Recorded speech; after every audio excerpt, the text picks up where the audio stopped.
Welcome to the very first episode of the Cory cast. This has been a project I wanted to start for the past 3 to 6 months now, and I'm glad to see it finally come to life. My plan for the podcast is to talk to cool people from different aspects of my life, from real estate to martial arts, talk to different friends, family, and whoever else wants to have a good conversation. Honestly, there's no plan other than to have great conversations with somebody and hope that one of you out there gets something out of the conversation. Also, hope you don't find my voice as annoying as I do. I just like to put out something at least once a month and try to keep it fresh with different topics and different people. My very first episode, though, I hope you guys enjoy it. It's with my manager at Howard Hanna. Her name is Shauna Teelin. Shauna's a certified mindfulness teacher as well as a yoga instructor and a meditation instructor, not to mention a pretty badass mom. Her perspective on the importance of meditation and practicing mindfulness is something that I hope to put in my daily routine. So here is my friend, Shauna Teelin.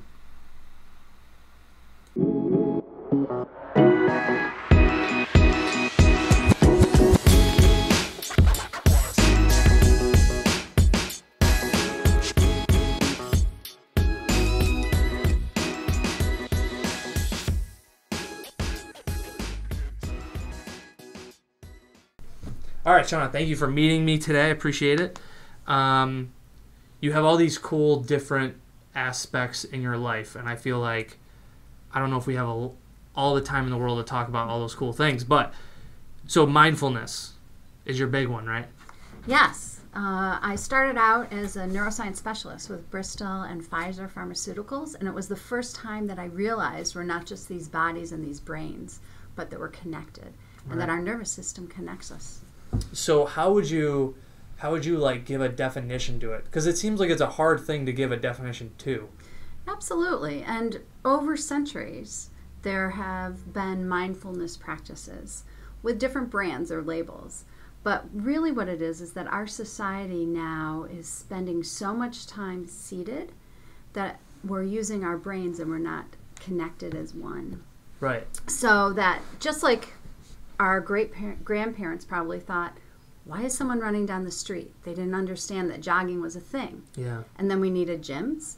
Now, because of our society, we need a space that we actually train our brain, just like you train your body at the gym. Right. So it's just like a thing that requires practice almost. Yes, absolutely. So if you held your fist up, it's a model of your brain. Mm-hmm. Similarly, that would be your heart.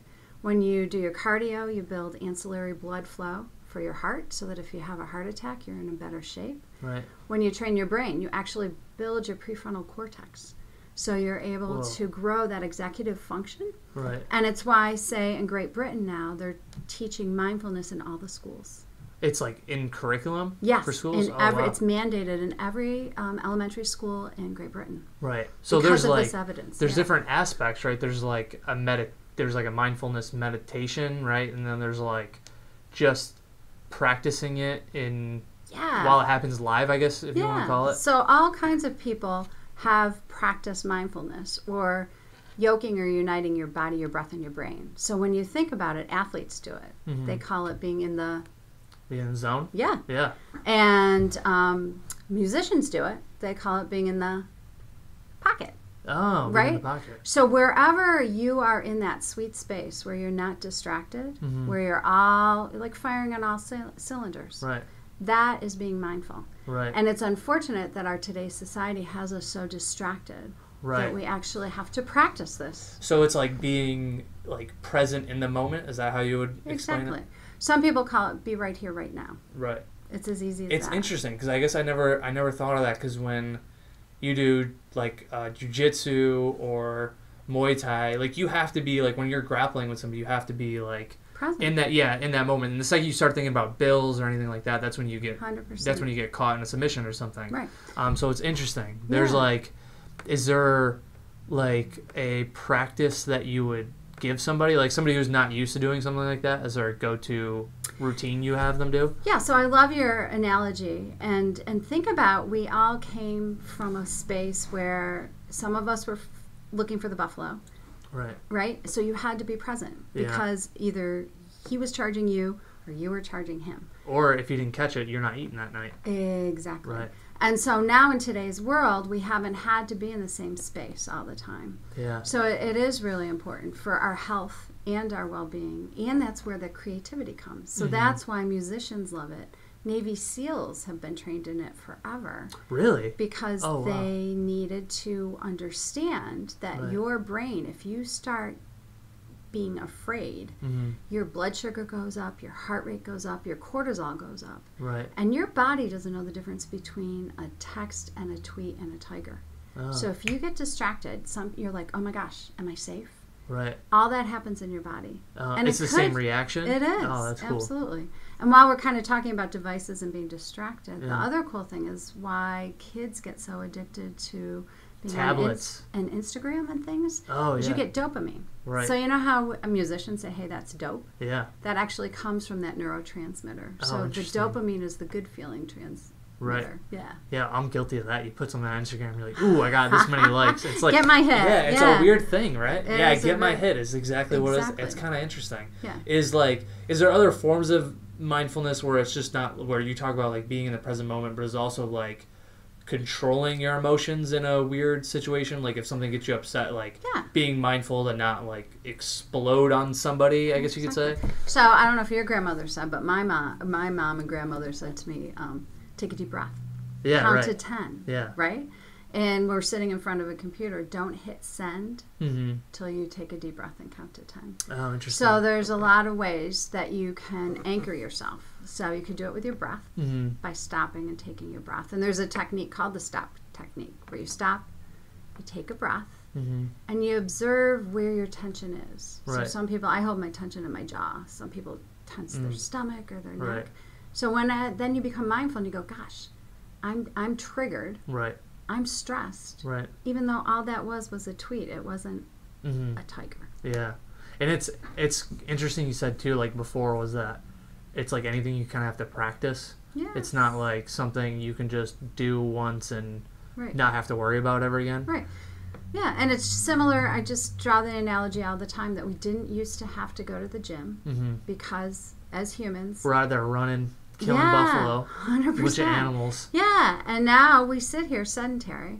Right. And similarly, our minds are drifting away. There's evidence, it's called presenteeism, that people at work, almost 50% of the time, your body's here, but your brain isn't. Right. So that's where all that stress comes from, because every time you get that tweet or that text, your cortisol goes up, your blood sugar goes up, because you're thinking, oh man, I gotta go run away from the buffalo. Yeah. And all it is hey, someone hit my Instagram account. Yeah, right. Yeah, it's kind of, that's very interesting. It's kind of like a different, I don't know, I guess you don't really think about that sometimes, because in the moment you just get like so heated about something. Right. And I feel, I think that's just been, that's probably a major problem with a lot of people, because they're just so used to that kind of lifestyle, that, like you said, sedentary lifestyle. Yes, yeah. Is there different practices that you do? So you have the anchor. You said there's other anchors, right? Yeah, so you could go for a mindful walk. Anybody can do that, right? And just as you're walking around, bring your awareness to what you see. So you can bring it to your sight. So any of your senses. So you can be like, oh, wow, I'm looking at the green trees. Right. I'm seeing, the grass. And then you bring your awareness to a different sense. So I'm hearing things. Oh, can I hear the birds? Right. Or can I hear the silence between sounds? And it's almost that pause that you're trying to find, to just slow your breath and your brain. Is that what you do when you go for your morning walks with Trip? I do. Is that like is that like a routine you do every day? I do have a morning routine. Oh, okay. So it starts with a little centered mindfulness. So because I am a big ruminator and I can get distracted easily, I use a mantra. So a mantra, the analogy they use, when you see an elephant and they have them holding a cane? Yeah. It's to control your mind. So it's an instrument of your mind. So I use your senses. Let's say we're going to do a mindful walk. Mm-hmm. So you would just be walking and you think, I am seeing. I'm seeing. And so you bring your brain to seeing. Right. And then you could switch it up and say, I am hearing. Right. I am hearing. And every time you drift away, because you constantly drift away, right. you just keep coming back to that anchor. Yeah. Yeah. So it's kind of like when you meditate, there's like so many different styles of meditation, Definitely. but it's like the one that I've done before is where you just focus on your breath, and then it's like when you start to wonder, like, oh, I got this appointment coming up in a week, then you got to recenter it and think about what's going on. So it's kind of like the same idea, right? Right. So any of it, you don't ever want to be flatline. There's no such thing as a brain having no thoughts for a while, or that's not a good thing. Right. But it's training your brain. Uh-huh. So it is literally when you keep coming back, you're building your prefrontal cortex. And that's where all your executive function is and your good decisions. Right. So I always laugh and say, I'm losing my mind. Mm-hmm. And what that is that you get into that lizard brain, that am I safe? Mm-hmm. So when you hear that alarm, what's going on? Yeah. And it's coming back, that trains you to say, okay, I am safe. Right. It's all okay. Right. I feel like you control your emotions very well. Like I've seen moments where like you've gotten poked a bunch, and I'm like, man, how does she? Yeah, face, right? Yeah. Is that like part of it? Like when somebody starts, absolutely. Like if someone's like prodding you and it's starting to get on your nerves, it's like, is that how you reflect in the moment? You're like, it's all right. I just got to remember that they're coming from this place, or like, how do you? Exactly. So that's the label emotional intelligence. That's why Great Britain's training all these kids' brains to do that. There's evidence that emotional intelligence, that ability in our sector, in real estate, we talk about arm's length. Mm-hmm. It's that ability to take the emotionalism out of it. Right. So any business decision. So yes, that's absolutely it, is taking the emotionalism out. And yeah, it's funny because I never thought about there's different intelligence, like the physical, emotional, spiritual. There's like different classes, right? There are. Yes. My instructor, Kevin Seaman, taught me that on one of his books, and that was like one thing that kind of shifted my perspective, because in high school I definitely was by far not the most intelligent, so I did not have a I don't know what kind of intelligence IQ. You want to call it. So you're talking about IQ versus but physical intelligence. I could at least catch a ball. I could throw a ball. You know what I mean? And you were present. Right, exactly. So it was interesting because you said emotional intelligence. So it's like I haven't heard anybody use that in a little while. So that's why Great Britain's training those kids. And there's studies now showing through Harvard that emotional intelligence is a better marker for success than master's or Ivy League education. Interesting. Yeah, so it is that ability to find that pause, to not react, and to just respond with your mindfulness and with your full being. Right. It's interesting because if you go on like Twitter or any social media, you could see a lot of people getting upset over things that's like, oh my goodness, could you imagine if they took you called it anchor, right? If you took your anchor for like 10 seconds, took a deep breath and was like, is this guy complaining about politics really somebody I want to vent my time to? Exactly. Like, I feel like that would be so much beneficial. Oh my goodness, to people. Yeah. So when you teach it in a space with people, how do you, like, do you have a structured plan? Is it like, do we start with a definition, then we start with a practice together, then we show them how it applies to work? Or so I led one at the GSAR. Yeah, how was that? It was awesome. I look, you got a good turnout. We had a great turnout. That was awesome. It was very fun, and you had varying experiences. So some people in there have a daily mindfulness practice. Mm-hmm. Some people were sitting there going, I don't even know what the heck mindful is, but I see it everywhere, right? So, and I sort of did a framework, kind of like our conversation right now, sort of what is it and why is it on trend now? Right. You know, and it's one of those things, it's nothing new. Right. It's just our society has us in a space where we have to train our brain like we have to train our bodies. We got to go to the gyms. Right. We have to think with purpose because we've gotten away from being out in that field, getting the buffalo. Right. Where now it's like, now we have to be a little bit more active with our thoughts. And that's one thing I'm trying to cut down too, is screen time. I feel like sometimes I'm like in the supermarket, like looking at, I'm like, what am I doing? I'm like, there's no information I need right now. I should just be, Brittany gave me a grocery list. I need to get the grocery list and get out of here, instead of being like, oh, this is what this person from high school I haven't talked to since then did today. Right. You know what I mean? It's like a different space. It's such a... The internet has opened up a very different kind of world for everybody, I guess. And it's changed our society and how we communicate. Right. Absolutely.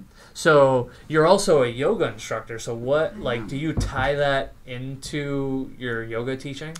Yes, so actually there are 8 limbs of yoga, and meditation is one of the limbs. Okay. So yoga means to yoke or unite your mind, your body, and your brain. So really, it is one of the limbs of yoga is meditation or mindfulness. Oh, interesting. So all of my classes I lead focused on those 3 things. So pranayama, your breath, and your body, asana. So you hold the poses that everybody thinks of. Yeah. And then a mantra. You use a mantra to train your brain. Right. Yeah. And is each mantra different?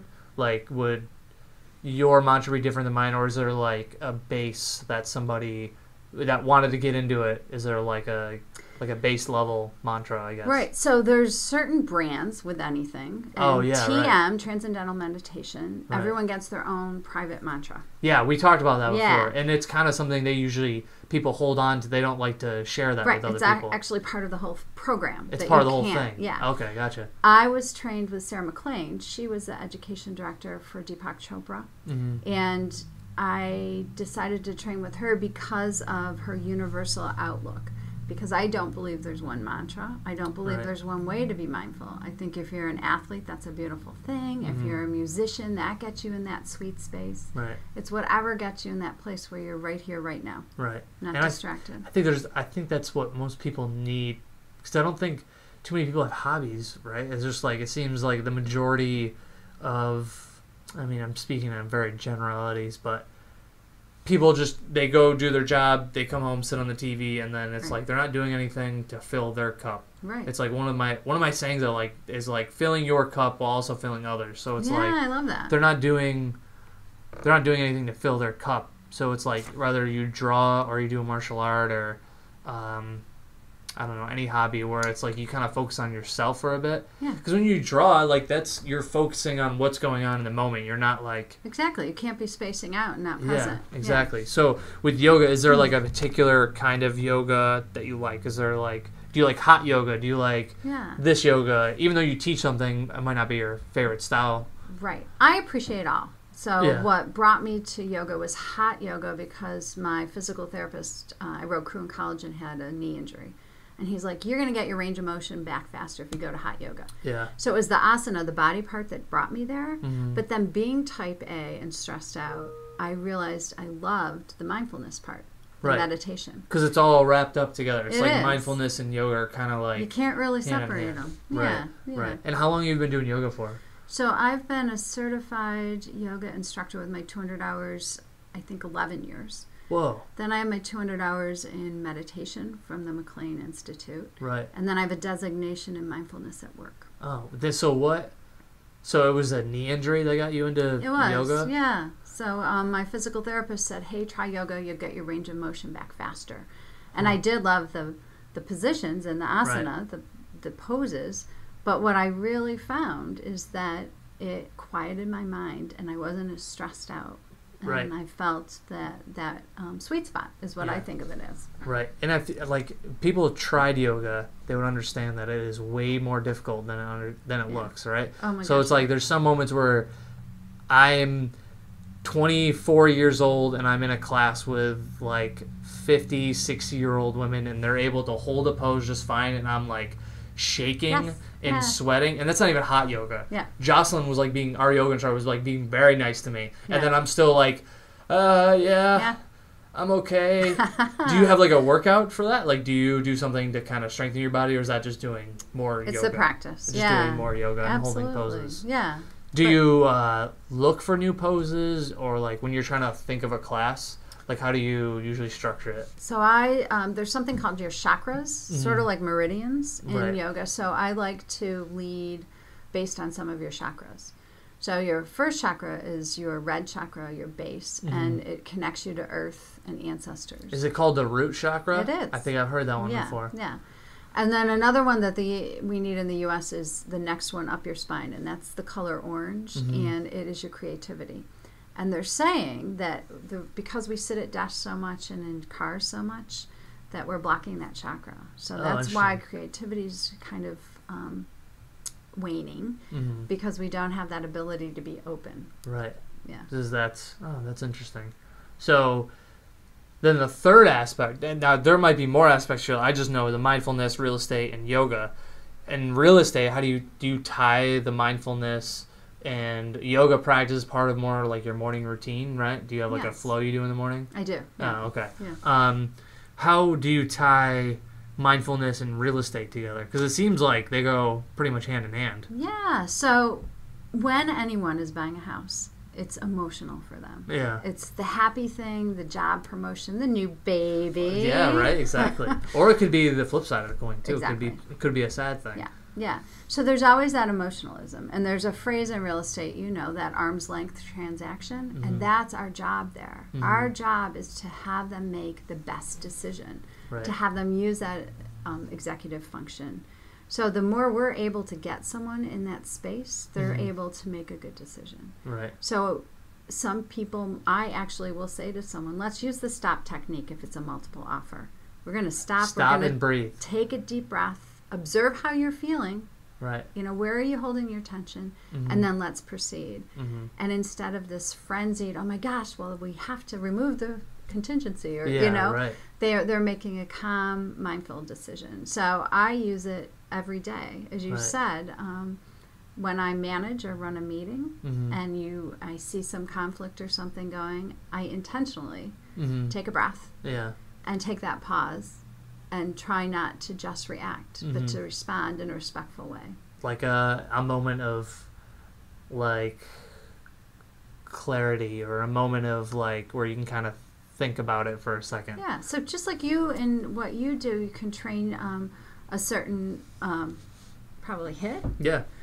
It's very similar to that you can train your brain, that you Right. mindfully say, okay, take a deep breath. I'm not just going to say my first thought. Right. I'm going to have that pause and understand how I can proceed, mindfully and Yeah. with executive function, not just emotion driven. Yeah. Yeah, and I don't think many people think of it like a practice that you have to do and make it like a routine. It's just like, I think some people just do it once and then they're not successful, and they're like, oh, this doesn't work. Well, This doesn't work. Yeah. They're like, oh my gosh, I can't not think of anything. Well, that's a good thing, because you'd be brain dead. Yeah, right, exactly. So Yeah. It's right, totally. It's the practice of coming back to whatever your anchor is. Right. To your breath, or Mhm. to your artwork, or Right. to, What other anchors are there? Like, so you have your breath is Right. one of them, and then you said art too. So is like an anchor, like a hobby that just kind of gets you to think of what's going on in the moment. Yeah, so any of your senses. So it can be your hearing. You can, like, use the example of mindful walking. You can focus on being able to hear. Mm-hmm. You can also focus on the sense of touch. Mm-hmm. So I have a cup of tea here. Every morning you could practice mindfulness with a hot drink. Mm-hmm. And you could, touch it Right. and just be present with it and be like, oh, I'm touching the tea and it's warm. Is it too hot for me to drink? And then just think, oh, I'm looking. Did I, put enough milk in, or is the color right? Mm-hmm. Then bring your awareness to your sense of smell, Right. and just Yeah. sit there and take some nice deep breaths and smell Yeah. it. So you can use every sense around anything, Right. and that keeps you right here. Right. I think it's nice because it kind of just slows everything down, because it's like, I don't have a kid yet, but I imagine when you have kids, you're like, we gotta go run them over here, then we have this practice over here, and then I gotta fit in this appointment over here. So most of our day is like running around. Yes. It's like, I guess even without having a kid, like today, I taught a private lesson this morning, then I went to lunch, then I ran over here, and it was like, I had that moment, like that hour between the private lesson and lunch, where I could have probably practiced that, but I was just like, oh, let me look at the MLS, let me see what houses are up. Like, I was in like a state of rushing. Yeah, and you bring up a really good point, and that is the time. Mm-hmm. So just like you brush your teeth every day, Yeah. the habit is the important thing. Right. So it isn't an hour that you need. Mm-hmm. Studies shown, there's over 2,500 medical studies showing improvement with mindfulness. Right. So just 10 minutes a day, if you just took, say, every time you walk into either your office or a house, you just say, I'm going to sit here for 2 minutes and be mindful. and just notice what you see around you, or notice what you're hearing. You just do that a couple times a day, and you're going to normalize all those metrics. So your blood sugar will come down. There's studies that show diabetics have a better quality of life and can get off meds. Same with heart disease, autoimmune disease. So, there's so much more autoimmune disease in the world than ADHD, and they think it's because we're in this stressed out state all the time. You got all that cortisol running around all the time, and we're not getting rid of it. Right.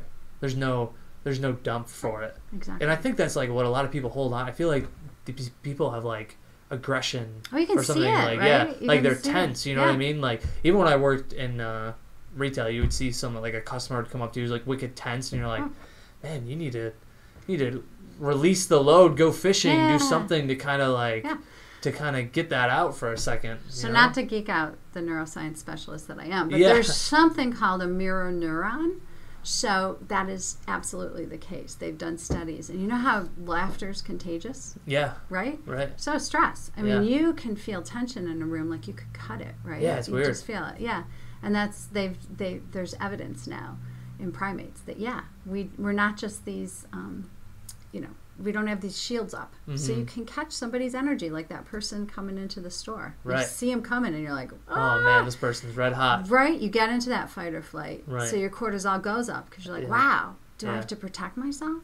Because you never know. Right. And back in the day, it really was. If you weren't part of my tribe, I would have to fight you. Right. And it would be like a very tense moment, right? Because you don't know what to expect. But it's interesting because it's like, that emotion we haven't needed in a while. Right. Like when was the last time we needed something like that? And our body doesn't know that it's not a tribe person that's going to come after me or that tiger.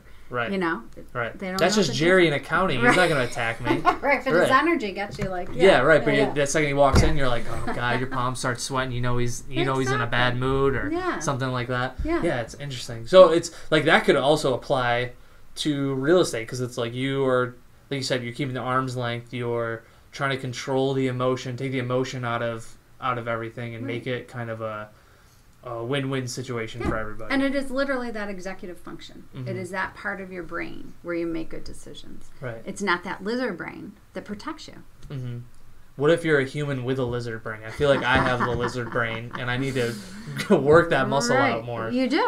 So all you would need to do, honestly, is do that breath awareness. Or, if you carved out 10 minutes a day, you would see a big difference in your ability to focus. They say that with meditation. Yes. Like if you have a meditation you just do for 10 minutes. Yeah. And now we live in the age of technology, so you can just download an app. Oh, there's an app for that. Yeah, right. Sure. And there's a 10-minute guided meditation thing. Yeah, there's some really good ones that are free. Calm and Insight Timer.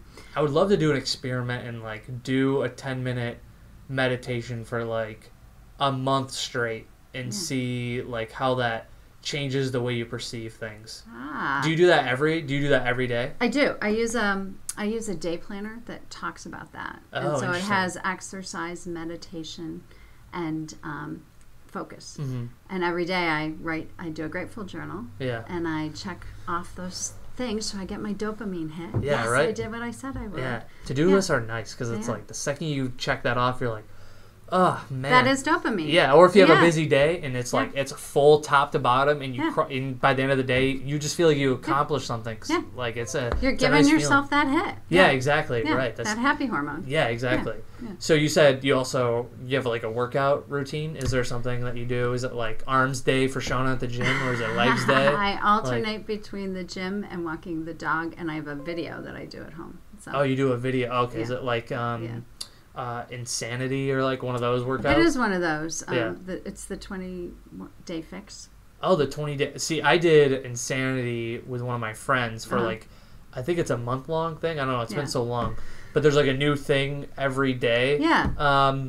It was pretty cool. It was nice at the fact that I needed like zero workout equipment. Yeah. So it was all like body weight. And that's why a lot of people practice yoga, because you can do a vinyasa, a flow, and get your heart rate up. Right. So a lot of musicians or folks do it because you're traveling and you can't have your gym in your hotel room. Right. So you can't have it. I mean that, especially when we went to the HannaCon and Jana was working out in her hotel, I felt like a slug because I was like, man, she's killing it. She doesn't even have anything but a freaking towel, and she's sweating, pouring sweat on the floor, and I woke up 6:45 and I'm like, I'll have a coffee. I'm good for the day. Yeah. But those routines are good. Like, those routines are nice because it starts those patterns and it kind of gets the ball rolling on the same kind of thing. Yeah, and I think it is like brushing your teeth or working out, that once you do it enough, you miss it. Right? Your body recognizes I'm primed more for my day, for my life, if I do these certain things in a certain way.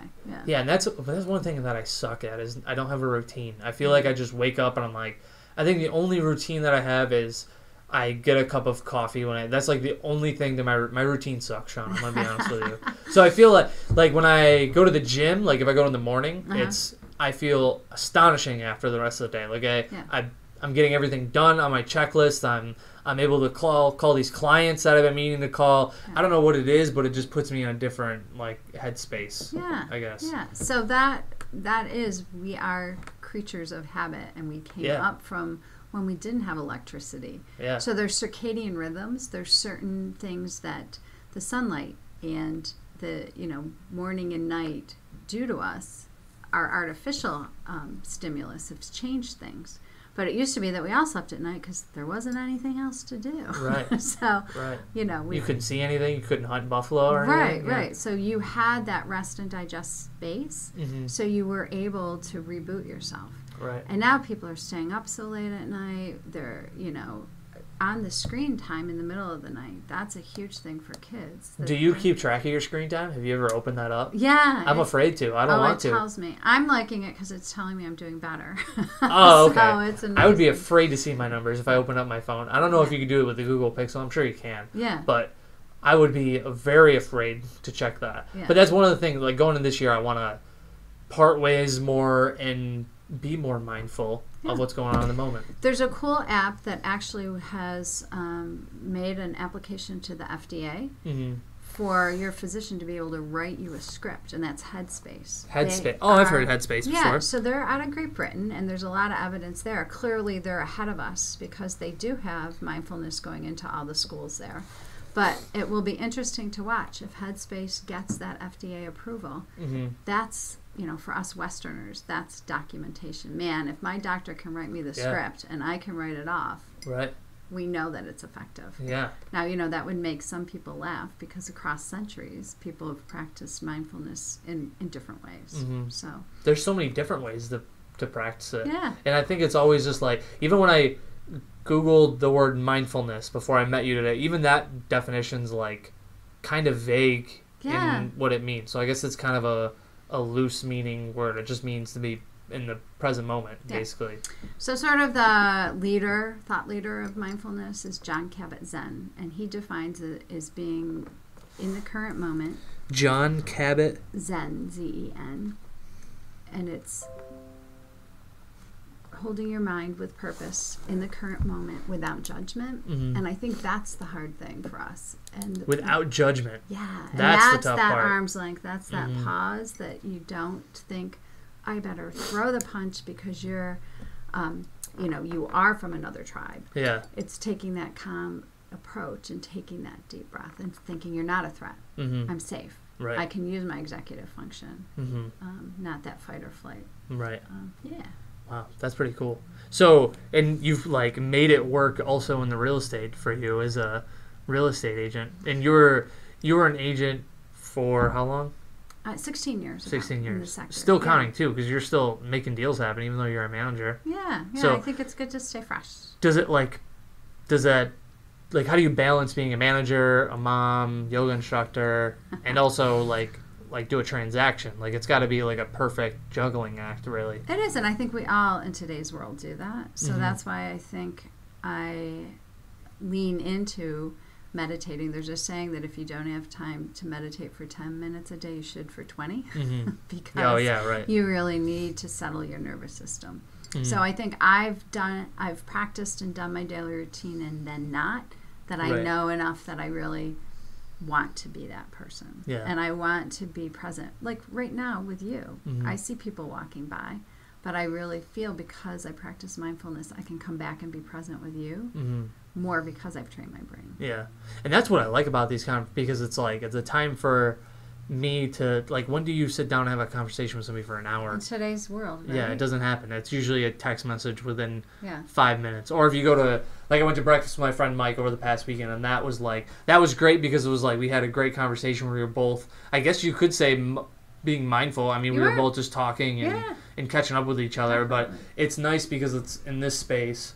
The podcast puts me in a spot where gives me kind of a way to talk to cool people. Yeah. Right? And then, two, it also helps me focus on just paying attention to the conversation and being a better conversationalist. Is that a word? Listening too. Yeah, yeah, so and a better listening. Communicator, I guess I would say. Yeah, exactly. A better because it's nice because everybody's got a different story with everything. So it's cool to kind of hear Shauna's story or Dennis's story or really anybody. Definitely. I think. So, what made you get into real estate? So you've been in it for 16 years. I have. And before that, you were the what was that? I was a neuroscience specialist. That was what you did right before real estate. Yeah. Okay. My first job was Coca-Cola USA. That's right. So when you look at my resume, I actually have one that's just pictorial. I'll show you sometime. But oh, really? You think sugar water, Coca-Cola, antidepressants and pain meds, Pfizer, Bristol. Houses, what the heck? What this is woman, going on? Yeah, like nothing in common. Yeah. But when you think about it, it actually was all the same thing. When you're selling Coca-Cola, you're not selling sugar water. It's that experience. It literally is that rest and digest. If you look at any of their marketing, it's like the pause that refreshes, a Coke and a smile. Oh, you still remember the... Yeah. I was trying to think of a Coke slogan. I couldn't even pull one out of my God, hat. that was a favorite part of my job because we Really? would go in January and see all the ads for Super Bowl and for all the ads. Great cool. marketing people. But really, they weren't selling sugar water. They were selling that ability to take that moment and rest. They're selling that moment. Exactly. Yeah, right. Yeah. Similarly, when I worked for Pfizer, it was the people that lost their smile, the depressed people that took those meds, right? And so that's what I was doing. I was helping people find that safe space through medicine. Right. And now selling houses, right?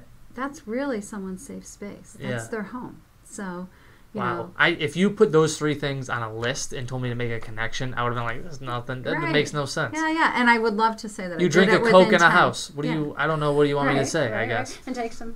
Take a pain medication with your with your Coke. I guess I don't know. But when you think about it, honestly, it really is. With hindsight, I've been doing the same thing, just in different ways. In different aspects. Yeah, that's cool. So what drew you to real estate? What made you so interested? So my family owned the largest real estate company in Syracuse, Prudential First Properties.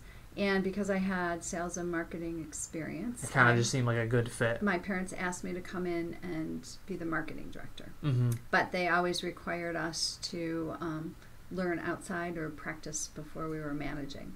So I practiced in the field for a while, and then I was our marketing director. Oh, interesting. So you were out in the field selling houses, and yeah. What was the one transaction you remember sticks out in your head the most? Like the one that you had the most positive experience? I think I always tease everyone in this office, you always remember your first. Oh, okay. Yeah, right. Exactly. So I'll tell you about my first, and it was someone moving in from out of town. And it was a physician, and that's why they gave me that referral, because I had worked with doctors at Hopkins and then up here. Yeah, so you had you could build a good rapport with them. Yeah, and I think that's the thing in real estate, that really understanding your client and getting them in that safe space so that they know what they really want. Mm-hmm. That saying that buyers are liars in our industry, that's not true. Yeah. It's just that we didn't ask the right question, or we didn't hear it in the right way. Right. So I asked this physician, we were going around, and she kept liking the kitchen. And I was like, "Oh, do you cook? Because you seem to like the kitchen." And she's like, "I don't cook. No, I hate kitchens." And I was like, "Wow, I am not reading this woman right at all." We got to the third house, and finally I said, "Time out. We keep landing in the kitchen. You told me you don't care about the kitchen." And she's like, "Well, I don't care about the kitchen, but my caterer, because her job was to bring in business to the hospital, and she's like, oh my God, it's so important to her. So even though she's not using it to cook. Right. That's and I asked the wrong question because I said, do you love to cook? Right. And no, that wasn't. It should have been. Question. What's the deal with the kitchen? Right. Why are you in love with it so much? Yeah, definitely. So it taught me that you have to find the right questions to have someone feel safe and share with you what's really important. Right. Yeah. And that's like part of the whole job is like when you meet with somebody, like you meet with a buyer, you sit down with them, you talk about what their goals are, what their wants and needs are, and it's like you kind of have to have those good questions kind of like laid out for them. Yeah. Because you don't want to ask like really vague, strange questions, you know what I mean? Exactly. So I lean into our buyer's book and actually ask people the same questions. Another important thing in today's world is some people might feel as though you're only asking them and feel that, So I think it's so important to almost take like a survey. Like someone walks into the doctor and you find out all those things that are going on in their life because you might miss something, right? We all get distracted and go down that rabbit hole. So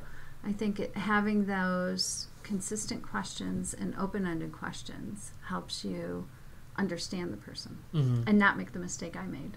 Assuming that, if you don't like to cook, you don't care about the kitchen. Yeah. So was that like the best, like the biggest, most positive transaction you did? Or was it like maybe you helped like a close friend get their first house? Or is there one transaction other than that one that sticks out? It's like a big positive moment? Well, the first deal I put together, although I wasn't the agent, is a very dear friend and I were traveling together, and she said, I want an awesome house on Skinny Atlas. Yeah. And I found out that Roosevelt Hall, it's that big white, like the biggest house on Skinny Atlas. The creme de la creme. Was going to come up. And so I called her and we put that deal together. Oh, wow. Another agent in our office at the time, because I was in management, actually did the transaction. But it was my mindfulness. Yeah. My understanding, oh, wow, she has the ability to buy this. This needed to be loved up. It had actually been owned by the Christian Brothers, and it had been a little bit of disrepair. So putting that together, I knew that I really helped my friend, but I also helped this beautiful, iconic home come back to life. Yeah. That's so cool. That is so. Like, is she still in Skinny Atlas? Yeah, they still own that home. That's one spot I would love to do business in. Yeah. Like the houses out there. When Brittany and I went to, what is it, Elephant and Dove, that restaurant? Yeah. Yeah. What a great restaurant. Yeah. They the whole area, all of Skinny Atlas. So we're driving through and we're like, these houses are beautiful. Like I would love to represent a house like that out there. The water's so clean that's you know, talk about just a natural resource that's so wonderful. And what a cool vacation spot. Exactly. Well, I mean, I guess you can only use it 6 months out of the year here in New York, but it's still a sweet spot. You're right on the water. It is. And I've been lucky enough to be on Lake Lucerne in Europe and different places. Whoa. And I have to say the south part of Skinny Atlas, I think, is prettier than Lucerne. It's absolutely gorgeous. Yeah. What's been the coolest place you traveled to? And you can't say Portugal because you know that's going to hit a chord with me. Well, I'm going to only because... but I'm going to say the Azores. Yeah, okay. Because it is not... Which is still in Portugal. It is. Yes, it is. But it's not exactly Portugal. No, it's okay. And I'm not fluffing the feathers either. It really is. It is spectacular. It's not overrun yet. And the people are amazing. I haven't been to Hawaii, but it's volcanic islands. And so I think that ability to be completely present and not distracted by commercialism and all of that. And the people were amazing. To be able to grow wine grapes on volcanic rock. Yeah. I mean, just the personal, to watch how they used the local environment and made it successful. Yeah, right. It's really cool. Yeah, that's cool. Is Hawaii a spot you want to go to? I think there's other places because I've been to volcanic islands. So every year you and your daughters do something different, right? Yeah. Is this year, is it known or is it a secret that you keep from them? It's up to the youngest one because it's a graduation present. Hey, so it's up to nice. her. Very cool. Yeah. What I liked about going to Europe was the fact that my phone was off for 2 weeks. That's what I liked about it. Was the fact that it was just like, it was Brittany and I going through Greece. We got off the boat, Yeah. and then we got done with our excursion, and we still had like 6-8 hours before we had to get back on the boat. Yeah. So Brittany and a couple of friends, they were like, "Why don't we go check out a beach?" And we went on the boat just to use Wi-Fi for Google Maps to find a beach that was near us, and we're like, basically it was just on like a little peninsula, and we were on like the left side, and you'd have to cut through directly across to the right, where it was like a little the ocean cut into Greece. So was it a black beach or no, it wasn't black. It was a really nice blue color. It was beautiful. But the cool thing was that we walked through like a farmer's market that was going on with a bunch of Greek people selling olives and fresh fruit, and I regret to this day, but in the moment I did not want to record anything because we didn't want to look like big tourists. Right. But here we are with Sean, who's like a friend we met on the cruise. He's like 7 foot tall. He's wearing like bright colored shorts, and he's wearing a Hawaiian shirt, and we're like, we couldn't more stick out anyways. Like the ugly American. So I might as well have just been like filmed it, because it was a crazy thing. Like everybody's yelling, everything's moving and going. Yeah. But it's cool because when you're in the moment, you're like, this is cool. Oh yeah. We got a farmer's market back at home. It's not this cool. Right. Well, it's the same thing. Yeah. It's the same thing, but very cool. Yeah, very different. And I think when you travel in Europe, you realize they take, their main meal is during lunchtime, and they take the big break and the siesta or whatever. So, they haven't the frantic, frenzied pace that we have. Mm-hmm. And when you look at our wellness in our society, we are worse off than many cultures because we're also stressed out all the time. Yeah, stressed out all the I feel like if I get one thing from this conversation is I need to meditate on a deep breath on a regular basis. Yeah. I would love to do that for like a month, just see what would happen. And you've been doing it for every day for how long? Probably a good 5 years. You're like the most even-leveled person. I've seen you get upset once in the 3 years I've known you, maybe once, if that, and that was nothing. Yeah. So it's kind of like, I think it's puts you in a spot where you can control your emotions a little bit and kind of realize that the end of the world is not So coming. I have a fun idea. Yeah. Why don't I challenge you to try and carve out 10 minutes a day for like 3 weeks. All right. See if you can get that. Called me out on the first podcast ever. Should I use Headspace, or should I use an app, or should I what should I do if I'm going to do this? I think you should mix it up and see what resonates with you, because there isn't one way. And there are free apps. So you could try Calm, you could try Headspace, you could try Insight. Calm is another one? Calm is another one. I have Headspace written down. And I'd be happy to share a practice with you. Yeah. Yeah.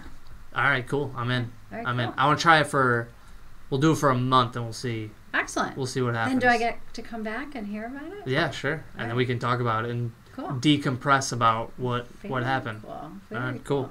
I don't know. I don't have anything else. You got anything left for me? No, I guess this is your gig. Yeah, no, this is cool. I appreciate you taking the time to do this. It was a privilege to be the number one. The first one. That's I right. always remember your first. You stole that from me. Dang it. Thank you, Shauna. I appreciate it. Thanks, Cory.